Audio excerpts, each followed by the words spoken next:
Buenas noches, amables televidentes. Sean todos bienvenidos una vez más a su espacio estelar. Encuentro directo en este sábado 28 de agosto del año 2021. Las gracias a Dios por permitirnos estar nuevamente con todos ustedes. Buenas noches, Karina Sánchez Campos. Buenas noches, Ramón Núñez Fernández, y a toda nuestra fiel teleaudiencia que cada fin de semana sintonice este encuentro directo con todo lo que va generando noticias en el país y el resto del mundo, Ramón. La verdad es que todo el quehacer político electoral se deja sentir con gran fuerza, pese a mantenernos en el contexto de una pandemia que, aunque trae más que cuestionantes, es la realidad que vivimos.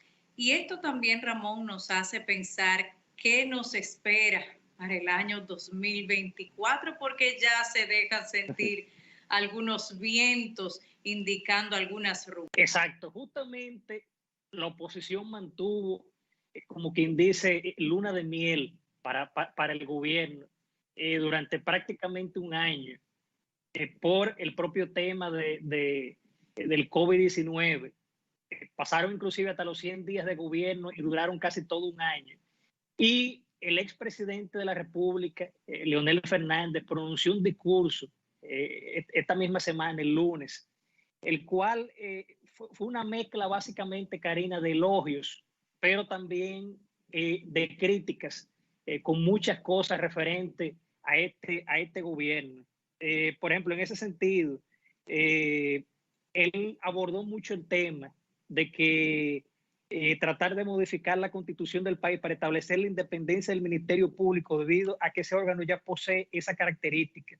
Él comentaba que con la idea de querer reformar la constitución de la República para establecer la independencia del Ministerio Público, la Fuerza del Pueblo considera que ya en su artículo 170, nuestra Carta Magna precisa que esa institución goza de autonomía funcional, presupuestaria y administrativa, y lo mismo señala el artículo 2 de la Ley Orgánica del Ministerio Público.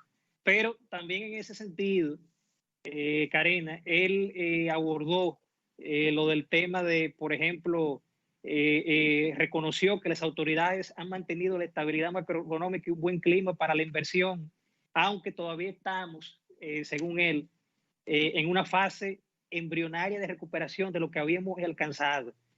Saludó el empeño del gobierno en recuperar el turismo, pero aún tenemos un camino que recorrer para la total recuperación de la industria de lo que él llamó sin chimeneas. Criticó también inicialmente durante los primeros 6 meses del 2021 la economía creció 13.3% y proyecta que crecerá en 7.5% en el año, pero lo consideró, él señala, un rebote estadístico que compara la reactivación del crecimiento de este año con el colapso experimentado en nuestra economía en el 2020, que fue de menos 6.7%. Es decir, él dio una panorámica, críticas y elogios al tema económico, pero abordó también lo que es el tema del COVID-19. Elogios cautelosos, de manera que hay que también aplicar la lectura entre líneas, porque si bien es cierto que en términos macroeconómicos la República Dominicana ha mantenido un equilibrio pues idóneo hasta cierto punto, no menos cierto es que los números son exactos, Ramón. Y por eso, en medio de tanta incertidumbre, la certidumbre de las cifras pueden esclarecer ante algunas dudas legítimas lo que realmente sucede con el manejo de los fondos públicos. A través de los endeudamientos vamos entrando en una especie de burbuja que podría eventualmente explotar. A la vez, lo que ha motivado ese sobreendeudamiento, aunque existe, no ha sido exclusivamente para esos fines, y es lo que se cuestiona. ¿Cómo es que nos hemos sobreendeudado a este punto tan insostenible que entonces no se aplique a lo que generó este sobreendeudamiento? Todavía en términos de inversión a capital tenemos una ínfima parte porcentualmente hablando, pero ¿qué ha crecido? El gasto corriente. Entonces no se corresponde que en pleno contexto de crisis a raíz de la pandemia por COVID-19 se incremente el gasto corriente y no se aplique ese endeudamiento a lo que se supone es el gasto a capital. Eso sí va creando una desproporción en términos económicos que terminaremos pagando, por supuesto, los bolsillos dominicanos. Pero también sí hay algo que refería sobre el Ministerio Público y su respectiva independencia de acuerdo a la Constitución Dominicana en el artículo 170, donde también establece los principios de legalidad, objetividad, unidad de actuaciones, jerarquía, indivisibilidad y responsabilidad. Pero mientras el Ministerio Público siga siendo designado por el Poder Ejecutivo, es lógico entender que va a haber una sombra de resquemor sobre la independencia de estos poderes, porque siempre que hay un hilo conductor entre los poderes, los conflictos de intereses.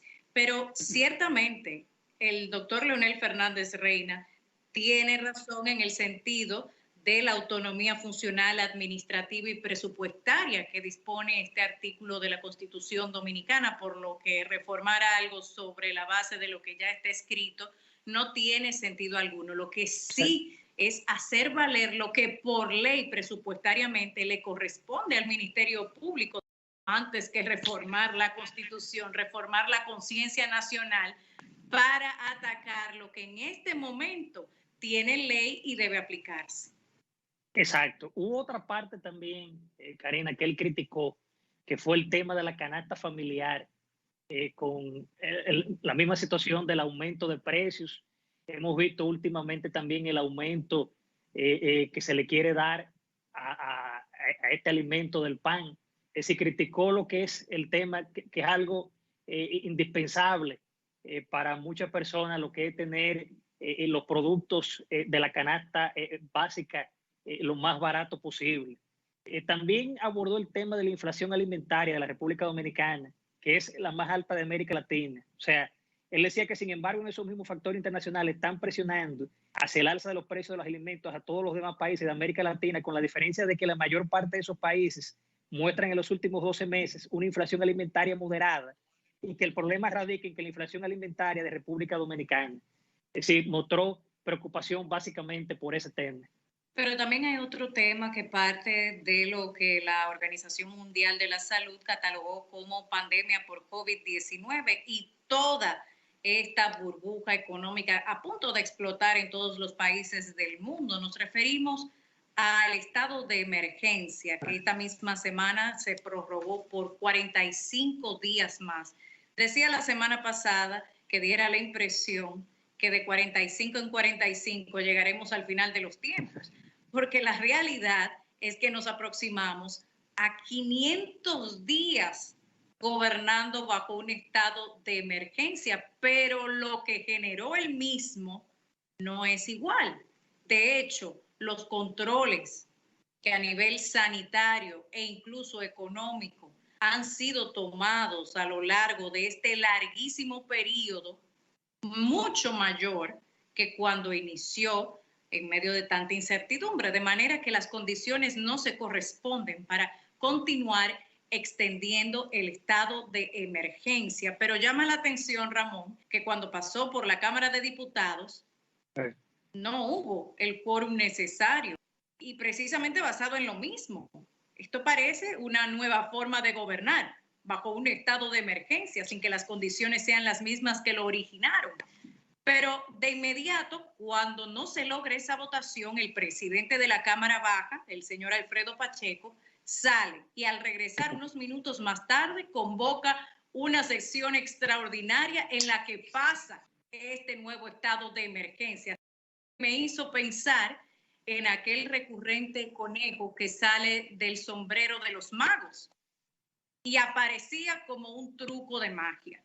Y así pasó a la Cámara Alta, que a su vez fue conocida a través de una comisión de salud, encabezada por supuesto por el ministro de Salud Pública, que entendía que había que mantenerlo por un posible brote para el mes de octubre, a menos que tengamos la capacidad de ver el futuro, y ahí tendríamos que tomar en cuenta otras variables. Esto es como apostar a un estado de emergencia preventivo sobre algo que no ha sucedido. Pero peor aún, las declaraciones que en medio del conocimiento de esta nueva prórroga del estado de emergencia pronunciaron algunos senadores, como el senador por Pedernales, el señor Dionis Sánchez. Y ahí entiendo que algunos descaros, Ramón, lamentablemente afianzan el declive de la credibilidad institucional en el poder legislativo. Declaraciones como: hemos apoyado todo lo que tiene que ver con la vacuna, hemos sido atacados por sectores por apoyar préstamos para estos fines sin leerlos, porque se trata de la salud del pueblo dominicano. Esa es la confirmación que Vox Populi es sabida. ¿Para qué se le paga a un legislador, Ramón, si no es para representar los intereses del pueblo dominicano? Y admiten públicamente que ni siquiera leen la pieza que va a comprometer al pueblo dominicano. Por eso, en ese sentido, Karina, la oposición siempre, por eso es que había esa disyuntiva de que no querían el tema del estado de emergencia, porque siempre la oposición decía que prácticamente ya la economía está abierta y que no es necesario tanto estado de emergencia. Por eso vimos muchos diputados de la Fuerza del Pueblo que estuvieron en contra. Y también cuando la senadora por el Distrito Nacional, Farideh Raful, afirmaba básicamente su argumento en 3 puntos para validar esta nueva extensión del estado de emergencia. Lo primero es que hablaba de que muchas provincias aún no llegaban al 70% de la vacunación requerida. Sin embargo, estamos perdiendo el fondo por distraernos en la forma. Esa vacunación, dicho por los organismos reguladores internacionales, no garantiza evitar el contagio. Por lo tanto, evidentemente no puede ser un instrumento para validar que la economía esté hábil para abrir o no el hecho de que se esté vacunado. Número 2, la inmunidad colectiva, superando este porcentaje que acabo de referir, cuando precisamente la Organización Mundial de la Salud y las distintas casas farmacéuticas, a través de diversos estudios también avalados por la comunidad internacional, han afirmado, sobre todo con las vacunas que están en República Dominicana, que ni siquiera llegando al 100% de la inoculación sería capaz de producir inmunidad colectiva.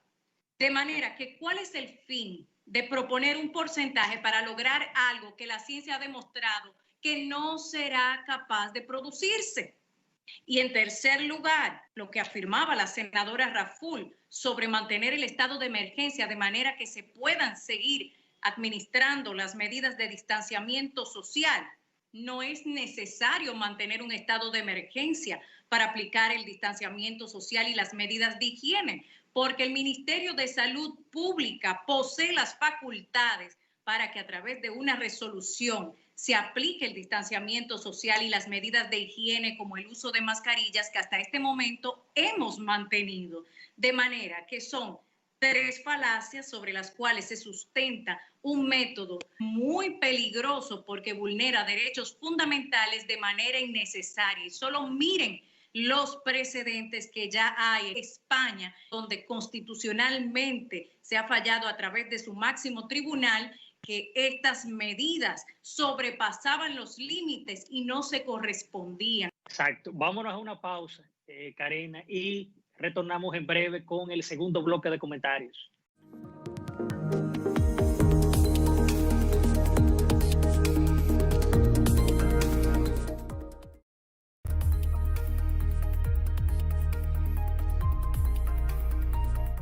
De regreso con Encuentro Directo, nos referimos a la convocatoria de diálogo nacional propiciado por el presidente Luis Abinader en el marco del discurso correspondiente a su primer año de gestión gubernamental, en el cual se refirió a 12 aspectos a reformar a través de la Carta Magna, Ramón, y claro está, cada vez que en nuestro país se menciona la Constitución, todo se detiene porque hay muchos intereses de por medio sobre lo que esto podría implicar y su respectivo alcance.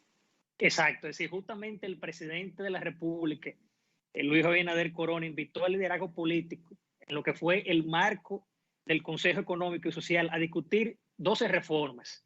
Básicamente son la eléctrica, agua, Policía Nacional, salud, seguridad, transformación digital, reforma fiscal, hidrocarburos, laboral, transparencia e institucionalidad. En ese sentido, el ministro administrativo de la presidencia, José Ignacio Paliza, invitó mediante misiva a los partidos políticos con representación del Congreso Nacional a participar en un primer encuentro que va a ser pasado mañana, el lunes, el cual se abordará básicamente muchos temas de interés. Tú sabes que con el tema de la Policía Nacional, Karine, es un tema que deben de abordarlo bien, porque ahí caemos con el mismo tema de la delincuencia, que lamentablemente sigue azotando el país. Es decir, son básicamente muchos puntos de interés que van a pautar ese día con el Consejo Económico Nacional. Que vale recordar, Ramón, se creó precisamente a raíz de la Constitución del año 2010 y es como una especie de balance que reúne a los principales sectores de la producción nacional, entre empleados, empleadores, también de la sociedad civil.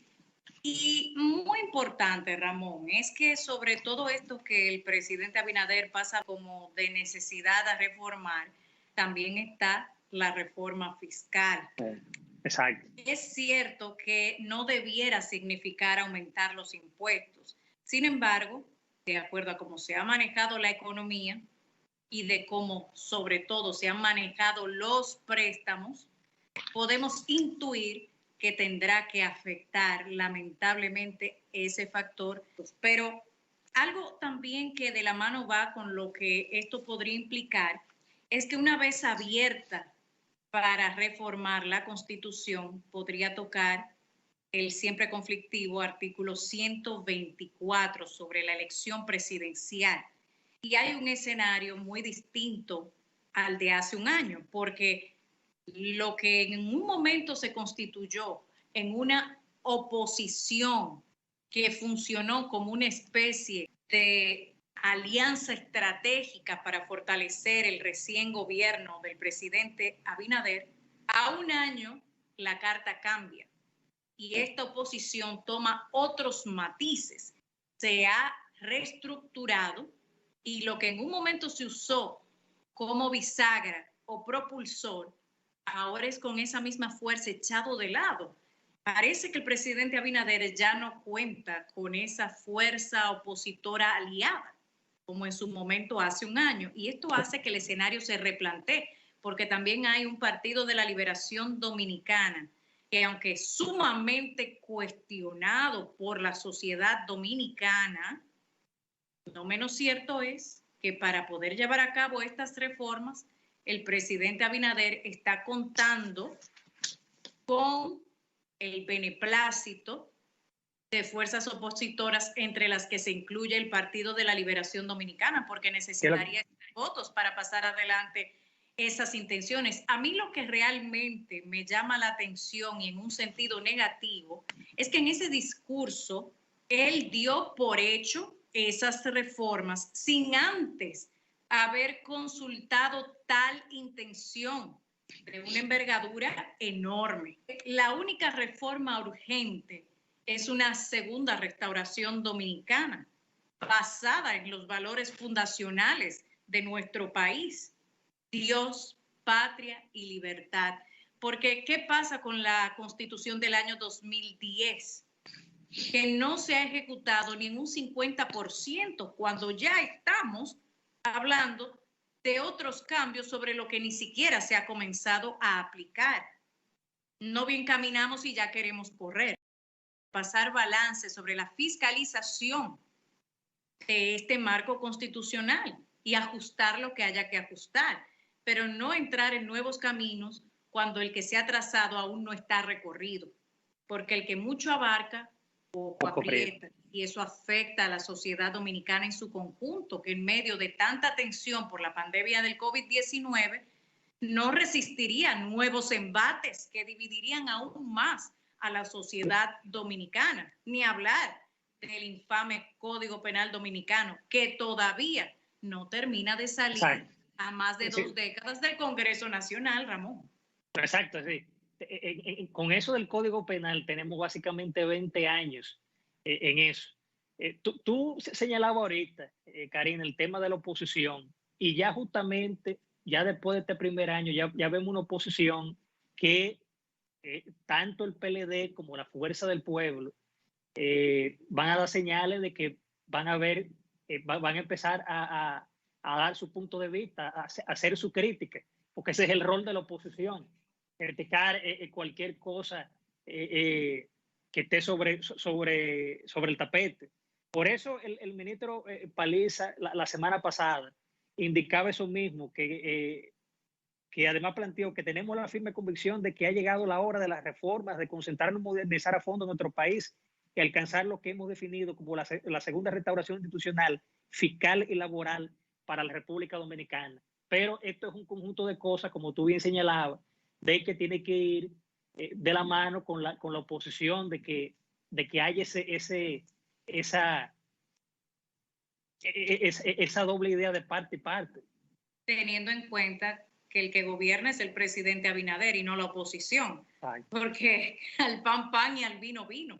Sin embargo, el presidente Abinader representa al pueblo dominicano. ¿Qué quiere el pueblo dominicano? Porque para hablar de una reforma constitucional tiene que hablar el pueblo dominicano y no tomar una decisión de este tipo con tales implicaciones sin ton ni son.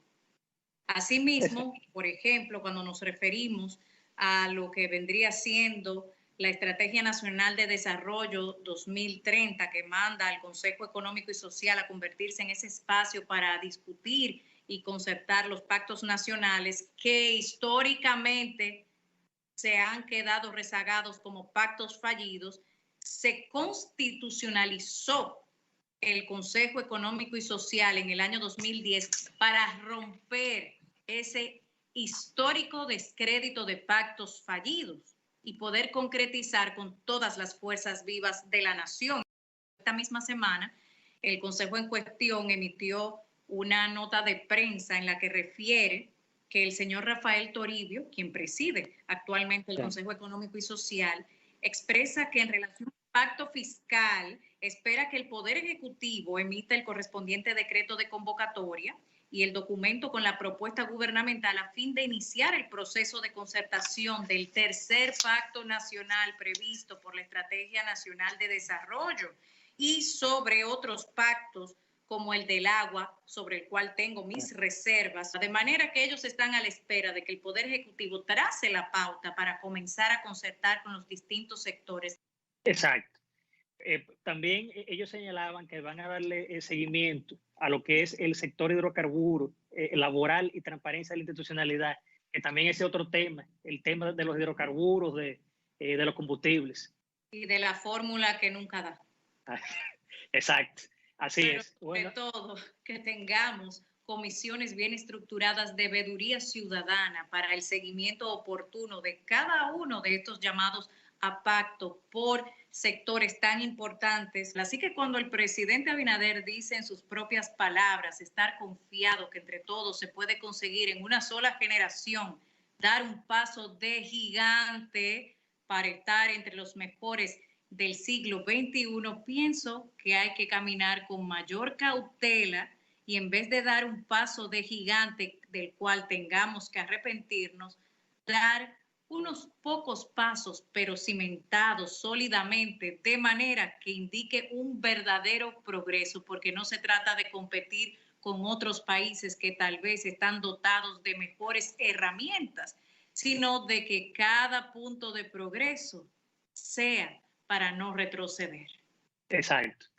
Vámonos, Karina, a una breve pausa y en breve retornamos con la entrevista estelar que nos acompañará el licenciado Elías Báez, diputado al Congreso de la República por la provincia de Santo Domingo del PRM.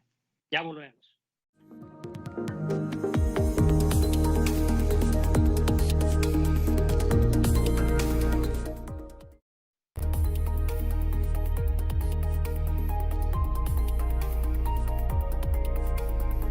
Bien, amables televidentes, tal como habíamos anunciado en la entrevista estelar de Encuentro Directo, nos acompaña la noche de este sábado el licenciado Elías Báez de los Santos, diputado al Congreso de la República por la provincia de Santo Domingo del Partido Revolucionario Moderno.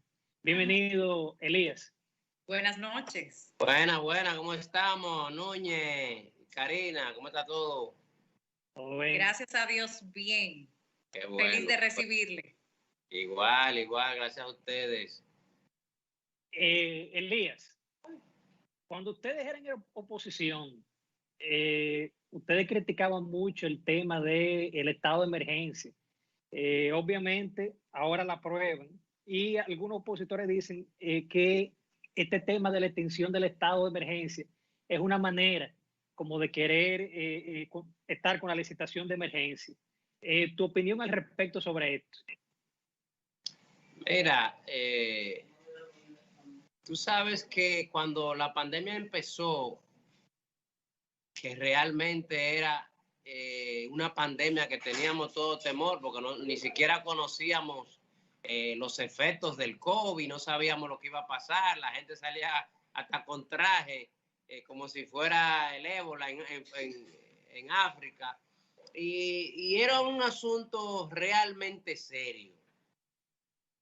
Y tú sabes, Ramón, que hubo un momento en que el gobierno y los candidatos, porque fue en propia campaña que nos agarró la pandemia, y empezaron a hacer política. Recuerda que salía de noche a regar comida y a hacer cosas, y nosotros entonces decíamos cómo es que para los ciudadanos debe haber toque de queda y para los políticos, entonces ellos están haciendo politiquería, regando comida como político, porque si tú la riegas como gobierno es una cosa, pero haciendo campaña. Y nosotros criticábamos eso y nosotros nos oponíamos a que siguiera el toque de queda de la forma en que estaba, porque se estaba haciendo, digamos, utilizando la pandemia para hacer política. Hoy en día, fíjate que ya nosotros estamos, ya el Distrito Nacional, la Altagracia, se ha quitado el toque de queda y hay provincias que se han mantenido.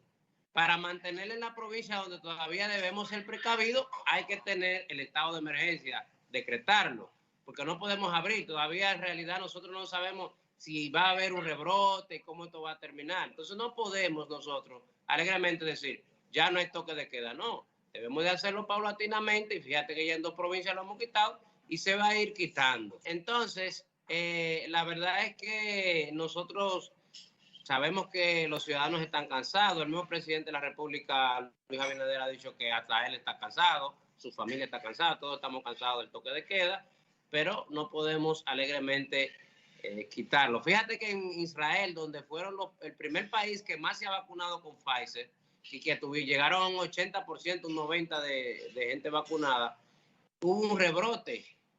En Miami hay un rebrote, en muchos países ha habido rebrote. Donde está la mayoría de la ciudadanía vacunada.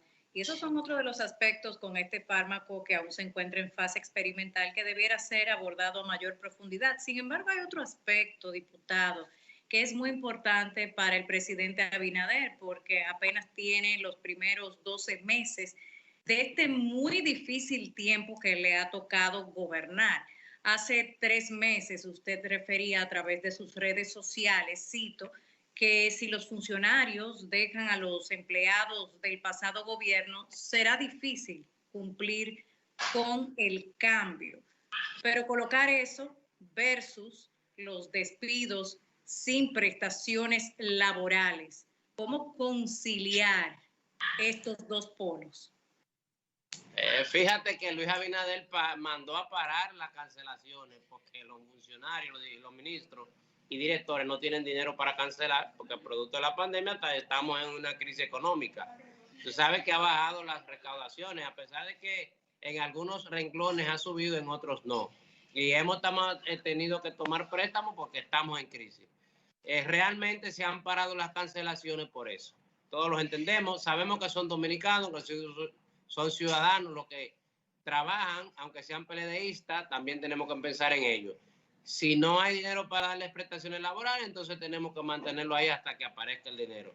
Lógicamente, la política es de una forma diferente a como suelen suceder o como suelen funcionar otras áreas como las empresas.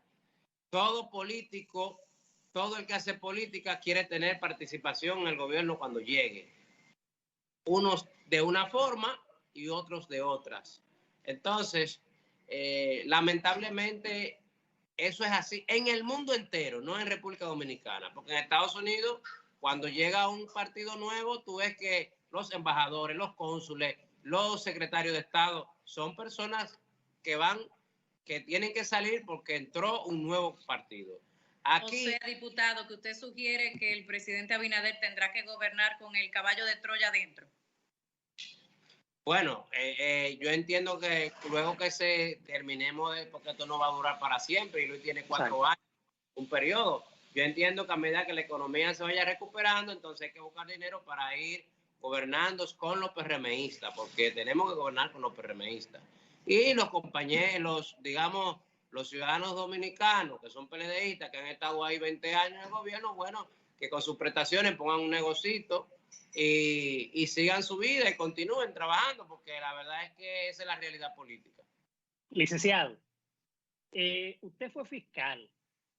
¿Usted estaría de acuerdo, por ejemplo, con una reforma constitucional para que el presidente de la República no elija lo que sería o nombrar lo que es el procurador, básicamente? O sea, en ese caso, ¿quién lo elegiría? Mira, a pesar de que yo he dicho que tú no tienes que venir de la sociedad civil, de la profesión, de donde sea, yo digo que si tú eres probo, si tú eres íntegro, puedes venir de donde sea y tú puedes actuar correctamente. Ahora bien, ¿qué es lo que pasa? Que ya la experiencia ha dicho que cada vez que ponemos un político en sitios así, como la Junta, las altas cortes, se comportan diferente a lo que la gente quiere. Entonces, lamentablemente los políticos hemos perdido credibilidad.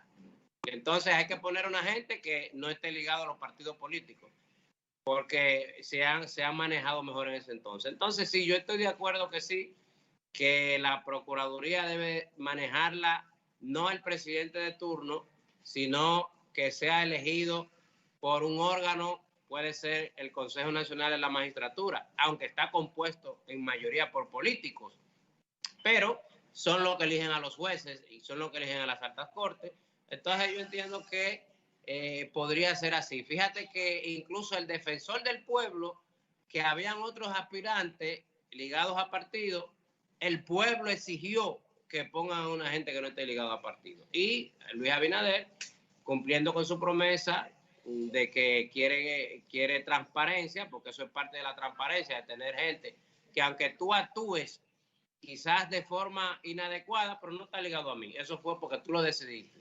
Si tú actúas de manera inadecuada y yo te pongo, van a decir, eso es porque es político. Entonces, es una forma de satisfacer la necesidad y el deseo que la gente quiere de que las cosas se hagan correctamente. Yo entiendo, y además los procuradores generales, tú sabes, Ramón, y tenemos un reciente que lamentablemente está preso, y hubo uno que fue sometido en el gobierno de Hipólito, cuando Hipólito se fue, un procurador también.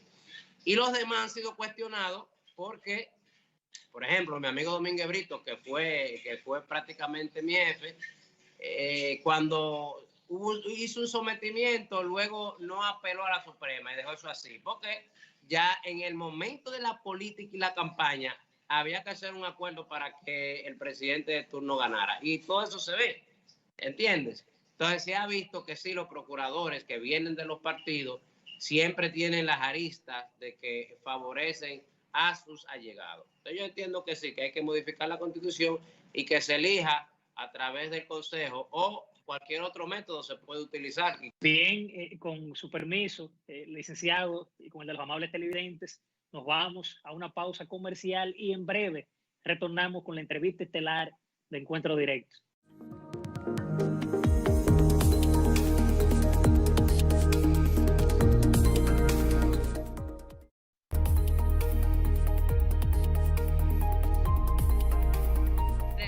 eso con encuentro directo junto al diputado Elías Báez del Partido Revolucionario Moderno por la provincia Santo Domingo. Hay un aspecto, diputado, que sin duda alguna puede catalogarse como una de las principales preocupaciones del pueblo dominicano, la corrupción, porque todo lo toca. En este sentido, el proyecto de ley de extinción de dominio, porque lo que tenemos actualmente es una ley del viejo oeste de extensión de dominio. Entonces, ¿cómo usted entiende que la parte del decomiso de los bienes ilícitos podría trabajarse a través de este proyecto de ley? Porque si bien es cierto que hay un carácter de irretroactividad de las leyes, hay algunos ruidos, y cuando suena por ahí es porque piedras trae, de que se pretende aplicar sobre el origen de los bienes ilícitos como tal y que no aplique para su decomiso, dependiendo la fecha en que estos fueron generados. ¿Qué tiene que decir al respecto? Bueno, mira, tenemos muchas referencias de lo que ha pasado aquí. Tú sabes que vamos a poner el narcotráfico. La mayoría de los narcotraficantes, la droga no la venden aquí. Lo que hacen es una transacción, digamos, como puente que mandan a Estados Unidos esa droga. Y entonces, generalmente, lo que solicitan es una extradición y se llevan a ese detenido para allá y allá lo enjuician y luego al año, a los 2 años, porque llegan a un acuerdo, vienen aquí con todos sus bienes. Nosotros no podemos incautarle los bienes porque él no fue enjuiciado aquí y no hay un, si no hay un delito penal, pero no fue enjuiciado. Si no hay condena penal, no puede decretarse la incautación de los bienes. Y entonces, ¿qué pasa? Que ellos quedan ricos, quedan ricos. Pero además, en el ámbito de corrupción de los funcionarios también hay muchos que no lo condenan, que no lo someten, que si lo sometan lo descargan, pero todo el mundo sabe que sus bienes son ilícitos. Por ejemplo, pasó en Estados Unidos, pasó con el caso de O.J. Simpson, cuando todo el mundo sabía que él cometió el crimen, pero las pruebas fueron desvirtuadas y penalmente se descargó. Pero luego civilmente lo condenaron. ¿Qué es lo que se busca aquí? Eso, tú buscaste un subterfugio o tú te condenaron a Estados Unidos y tú vienes a disfrutar tu bien aquí. No, esos bienes son ilícitos y hay que incautártelo. Igualmente, si es un asunto de corrupción. La irretroactividad, realmente la Constitución establece que las leyes no son retroactivas. Entiendo yo que eso no se podrá, aunque lo establezcamos en la ley, el Tribunal Constitucional lo va a establecer irretroactivo. Yo no votaría porque sea retroactivo, porque la Constitución establece que no, y entonces yo no me voy a prestar a hacer cosas que vayan en contra de la Constitución. Lo que pasa que sí, hay mucha gente que le tiene miedo a esta ley porque se podría tomar represalias políticas. Sin embargo, tenemos la ley de lavado y no se ha mal utilizado. O sea, que la ley de lavado es más fuerte. Cualquiera podría decir, vamos, te voy a someter porque tu dinero es ilícito, defraudaste el Estado, no pagaste unos impuestos, y no se ha hecho, salvo que tú sí lo hayas cometido. Entonces, poco importa que la ley esté si tenemos gente. Además, se supone que los jueces son probos y que son independientes, y si el Ministerio Público va y somete a una persona, el juez debe de valorar si realmente se ha cometido el hecho o no y si los bienes son ilícitos o no. Licenciado Elías Báez, ha pasado prácticamente ya un año del gobierno del presidente Luis Abinader. Su punto de vista al respecto, ¿realmente ha sido favorable este primer año de gestión?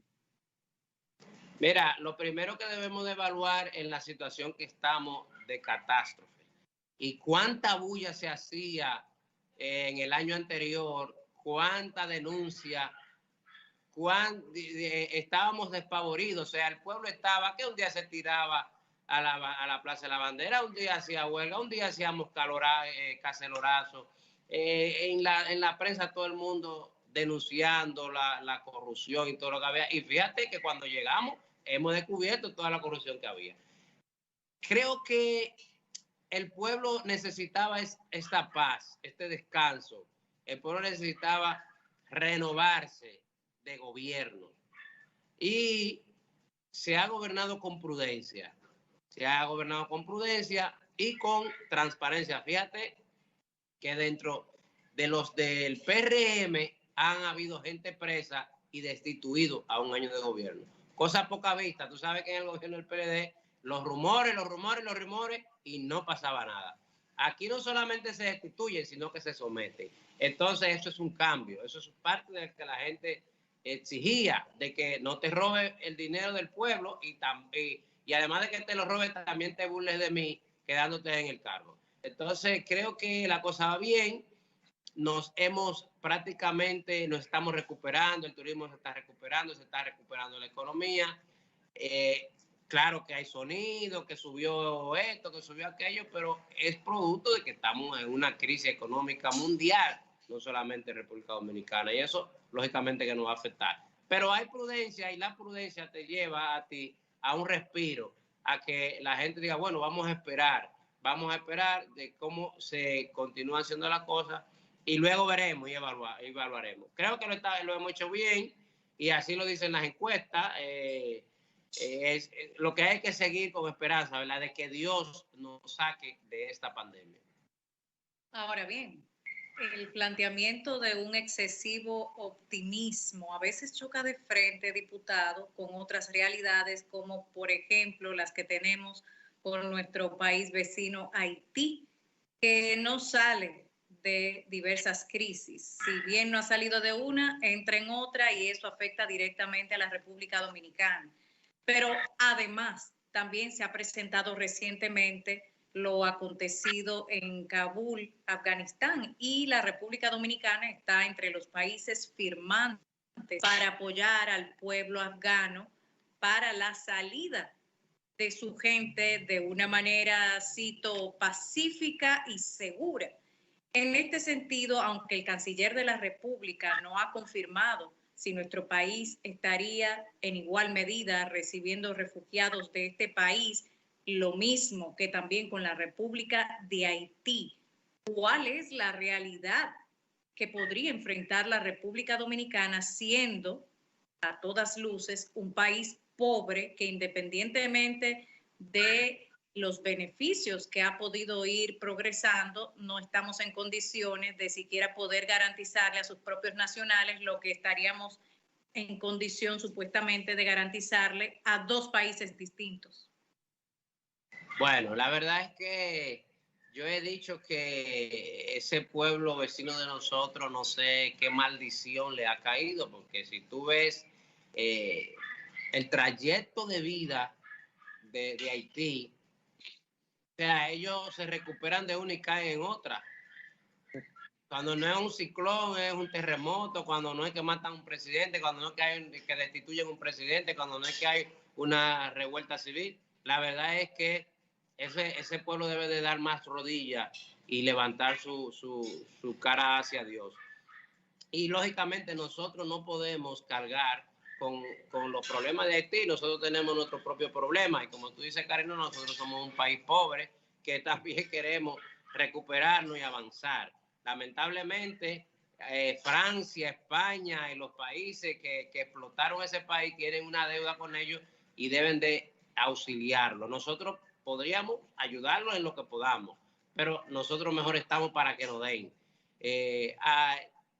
La declaración del gobierno y el canciller concerniente a Afganistán simplemente fue una declaración firmando de que se deben de respetar los derechos en ese país y dejar salir a las personas que quieran salir. Eso es un asunto de solidaridad y reciprocidad hacia los demás países que también tienen intereses ahí, como Estados Unidos, Inglaterra, España, todos esos países que tienen intereses ahí y que han dicho que necesitan sacar sus ciudadanos y los aliados que han tenido ahí.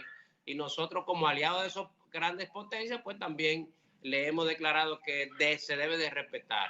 Ojalá no pase de que esos talibanes no salgan de ahí a hacerle daño al país, incluyéndonos que nos pueden hacer daño a nosotros, ¿verdad? Porque ustedes saben que una vez nosotros mandamos soldados al Medio Oriente cuando en el 2004 estaba la guerra de Irak.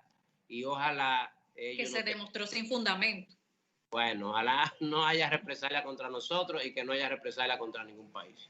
Y el aspecto con respecto a la de Haití, por ejemplo, con ese plan de contingencia para flujos masivos de inmigrantes en República Dominicana firmado en el año 2019, que básicamente ante las reiteradas crisis que enfrenta el vecino país podría activarse y eso implicar que los haitianos en condición de ilegalidad puedan venir a la República Dominicana como refugiados y entonces dotarles de todo lo requerido.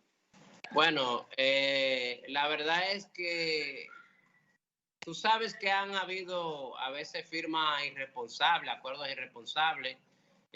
Gracias a Dios que la justicia nuestra tomó una decisión concerniente a la sentencia del Constitucional que estableció que los hijos de inmigrantes ilegales no eran dominicanos.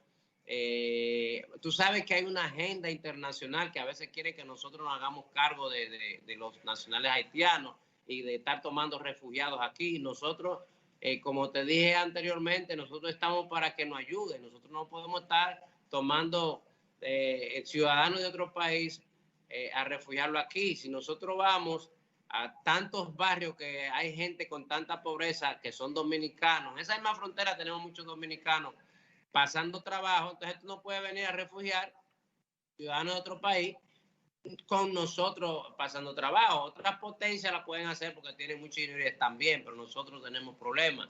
Es cierto que debemos de ser solidarios, que debemos de velar porque son seres humanos, pero también tenemos que hacerlo con cuidado porque nosotros no podemos dejar de darle el pan a nuestros hijos y que se nos mueran de hambre para dárselo a otros. A pesar de que Jesucristo multiplicó los panes, habría que ver cómo nosotros podríamos pedirle un milagro a Dios para que nos ayude a multiplicarlo, pero primero nosotros debemos comer y luego darle al vecino.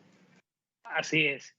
Bien, Elías, solo nos resta agradecer tu participación aquí en Encuentro Directo. Muchísimas gracias. Gracias, Ramón, y gracias, Karina. Un abrazo para los dos. Gracias. Bien.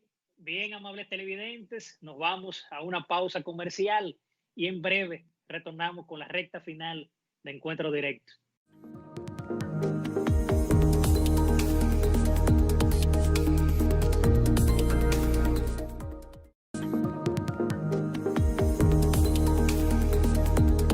Y bien, amables televidentes, hemos llegado a la recta final de su espacio estelar Encuentro Directo. Agradecidos por esa fiel sintonía que nos dan cada semana. Recordarles que nos pueden seguir en las redes sociales, Instagram, Twitter y el canal de YouTube. Suscríbanse al canal de YouTube del programa para que puedan ver este y los anteriores. Karina.